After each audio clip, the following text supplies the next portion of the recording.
Konnichiwa buddies! Nandito tayo ngayon sa isang aktual na remapping session at kasama natin ang mga bagong tropa natin. Siyempre dito sa Japan, Pilipinas. Nasa Pilipinas lang po tayo. Ha? Okay, so ngayon, kung makita na natin, nandito ang lahat. Pero siyempre, secret lang ang mga faces ng mga tropa natin para sa security purposes. Okay?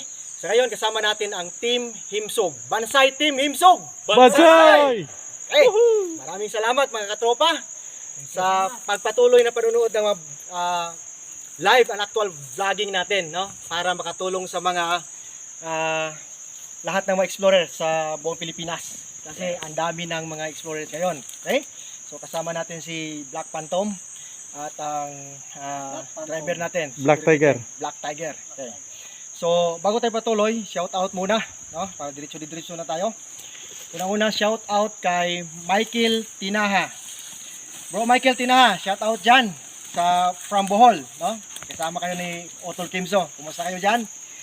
Then, shout out sa Balikantan team sa Davao, Kalinan, no? Sa kapitbahay to ng Little Tokyo. Okay. Balikantan team, kumusta, brother? Bansay!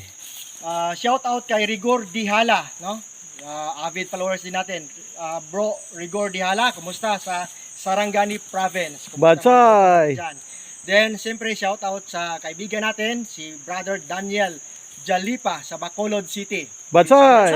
Bansay! Kumusta, Brother Daniel? Diyan, patuloy operasyon sa tunnel. No? May tunnel operation doon eh. Okay? Then, shout out kay Brother Alan Gozon.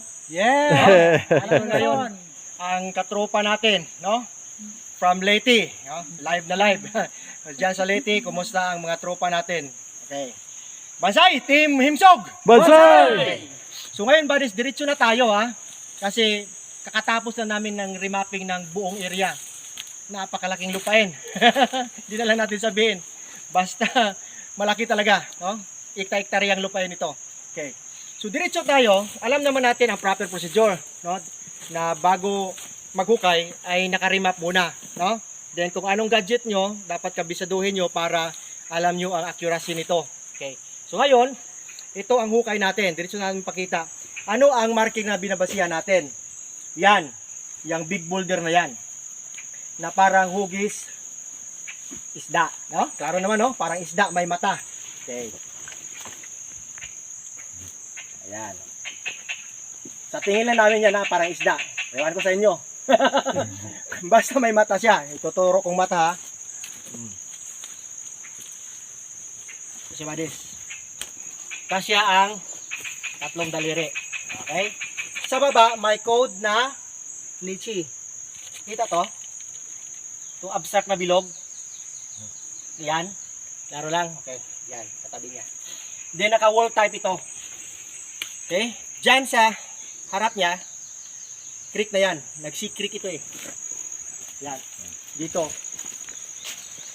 Sea-creek din. Patungo doon sa right side, nag-Y-creek doon. Y-creek na yon. Doon. Din ang terrain natin is sloping. Naka-slope ito. Mga 30 degrees. Okay. Galing sa isda na to, sa taas nito, may coordinate marker yan. Big boulder. Naka-fix yan. Yan siya. Okay. Kung dito ako sa isda, dito naman sa left side ko, andun din ang isang big boulder. Okay. Tatlo na, no? Isa, dalawa, tatlo. Okay. Ngayon, bakit dito tayo naghukay? Okay, syempre. Basta hole marker bodies na nasa wall, ito tanda natin. Nasa front ang dig site. Okay. Maraming vlog na ako na nagawa nito. Basta hole marker ito. So, dito siya ang hole. So, in front. Dito. Dito ang target natin. So, ang indication naman ito, itong naka-curve, yan, drum deposit. So, dito. Ma-confirm natin yan through detection na drum deposit siya. Okay. Ito na ngayon ang hukay. 5x5. Then, may trapal tayo para safety. Hindi tayo makita sa langit. Mag-ulan o mag-init, may trapal tayo na mo protection sa atin. Okay, tingnan natin ang tinitira natin to, ibang mga boulder hindi natin kinuha. Yan. Wall type, linearity sa sentro. V, quinting here sa sentro pa rin, di ba? Okay, yan, nakapatong lang yan, no? Okay. Pero nakuha na natin at linisan na natin ang mga code 5 HTM or hidden trail marker. Okay. So, kaya no, naintindihan na natin to. Actually, may hole pa rin yan, no, sa baba. Dalawa siya. Ayan. Okay, so mga 1 foot dito. So, ito na hukay natin ngayon. So, ngayon, ipapakita namin ang tinatawag natin na mga hidden trail marker. Kasi surface trail marker ito eh. Sa paghukay, dyan makita natin ang confirmation markers. Okay. Doon tayo. Ito na, pinalinisan. Okay. Isa-isayin natin, no? Okay. Una ito. Ito yung tinatawag natin na code 5 markers. Yan, letter V or V-cut. Sa kabila naman, no, yun pa rin siya, may V-cut pa rin. Flat yan sa ilalim. Klarong klaro. Klaro siya. Every time nga magkuhan tari map, Mm. lalabas ito. Lalabas talaga to mga V-cut. Ibig sabihin niyan, downward. Okay, pangalawa, ito, ang red tisa, no? Last vlogging natin sa team Kadi, no? Shout out team Kadi. Ito. Ini-explain ko ito, anong meaning ng red, no? Kulay ng araw yan, no? So, tingnan natin ang Japanese flag. Nasa gitna ang the rising sun. Siya lang, isa. Oh, isa siya, pero malaki, oh. Dito sa HTM na to. HTM na to, yan. Mahawakan talaga. Okay, good na yan. Bilog na ba to? Meron. Yan, oh. Yan, bilog na ba to? Yan. Oh, hawakan pa rin. Okay, yan ang mga relevant marker bodies. Ito. Itong heavenly steam na tinatawag natin, leech or linta, no? Bloodsucker. Ano yun, no? Pag kakagatin ka nito, sisip-sip ng dugo sa'yo, then babalik yan sa ground. Yan pa rin ang item. Itong leech na pinupurmang metal element, letter C. Ang cutting, yan, no? Ito yung metal element. So may explanation lahat. Ayan. Oh. Klaro kayo. Ayan, okay? Yan. So, alam naman siguro yung linta, no? Ganyan ang itsura niya. Pero bato lang ito. Marker eh. Okay. Ito, mga maliit. Okay, V-cut. Maliit. Same pa rin. Ito. Triangle. Almost triangle. Ayan. Okay. So, yun pa rin siya. Mga broken stones. Broken stones. Heart. Oh, ito yung heart. Lalabas din. Si Kokoro. Ayan. Heart. Okay. Pila. Okay. Ayan na. Si letter C. Ito. Oh, kita nyo. Klarong-klaro ang V-cut. Ayan. Kahit anong shape niya dyan. Oh, parang isda pa rin. Yan ang mata nyo. Oh. Ayan. Saan ang isda ah. Lapu-lapu. Oh, ayan. May mata yan. Oh. Okay. Yan sa likod yan. Lapu-lapu. Okay. So, kung ano makita sa taas na marker, makita din, no? Ito. Parang isda. Ito siya. Ulo ng something animal, no? Yan. Klaseng ulo to. So, yan si bodies, oh. Tinapyas talaga. Yan. Katapyas.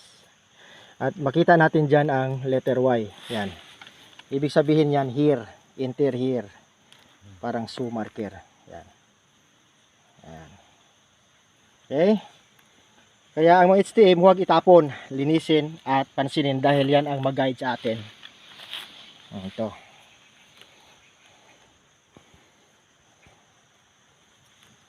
Sapatos yan, sapatos. Sapatos. Common. Shoe marker. Ito, pati ito, flat. Flat sa ilalim mo. Yan pa rin, V-cut. Flat indication. So may flat layer tayo na babagain. So yun ang mga relevant HTM. So kasi ang remapping natin is scientific basis, no? alam natin na may mga engineer ang mga Hapon na kasama para mag-layout sa kanilang treasure boreal. Ito namang isa, sa isang dig site namin to na may Buddha deposit. Yan. Yan, may hole yan. Flat ito sa ilalim. Nag-iisang marker pala ito na retrieve sa 3 feet, no? Sa ilalim may hole yan, yan oh. May tamago yan, yan oh. Oh, tingnan yung kurti parang Buddha. Ito may tamago siya na 2 inches. Yan. Ayan oh. Kinis talaga yan. Okay? Yan siya.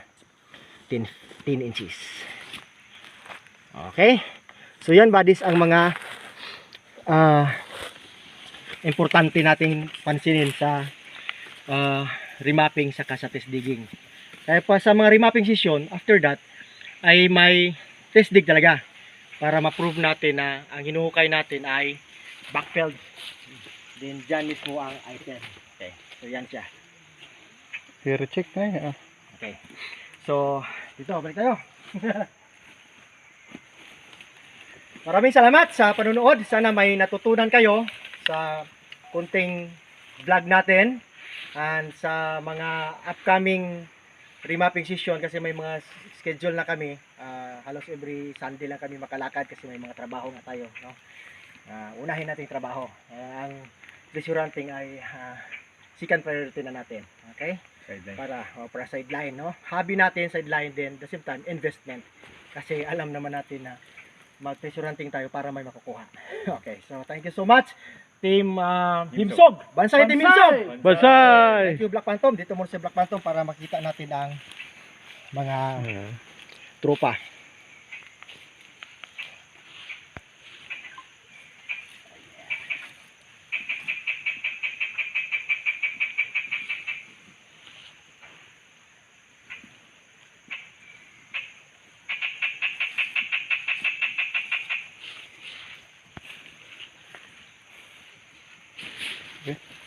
Okay, thank you very much.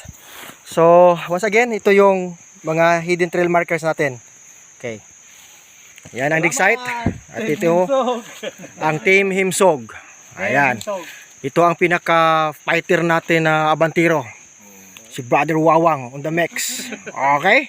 So, maraming salamat sa lahat. Sa mga tropa natin from Luzon, Visayas, and Mindanao at sa ibang bansa sa buong mundo. Marami tayong subscribers eh. Okay, so shout out sa lahat ng mga viewers and subscribers. Once again, this is Chris Sniper saying it's sleep and explore. Bansay Team Himsog! Bansay! Bansay! Salamat. Thank you, thank you. Arigato gozaimasu!